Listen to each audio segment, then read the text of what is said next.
వండిన వంటకి వంకలు పెట్టకుండా వారేవే అనేలాంటి పచ్చడి చూపెడతాను. ఎలా చేసుకోవాలి? ఎందులోకి బావుంటది అనుకుంటున్నారా? పూరి, చపాతీ, దోస, ఇడ్లీకి సూపర్‌గా ఉంటుంది.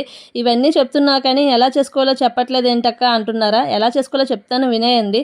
ముందుగా స్టవ్ ఆన్ చేసుకొని ప్యాన్ పెట్టుకోవాలి. ఆయిల్ వేసుకున్న తర్వాత శనగపప్పు, అలాగే మినపప్పు, కొద్దిగా జీలకర్ర వేసుకున్న తర్వాత వెల్లుల్లి, పచ్చిమిర్చి, కరివేపాకు వేసుకున్న తర్వాత ఒక 3 చెంచాలు నువ్వులు వేసుకోండి. వేసుకున్న తర్వాత ఒక నిమిషం ఫ్రై అయిన తర్వాత టమాటీలు, అలాగే ఉప్పు, పసుపు, చింతపండు, 2 ఎండుమిర్చి వేసుకొని మెత్తగా మగ్గినంత వరకు బాగా కలుపుకోండి.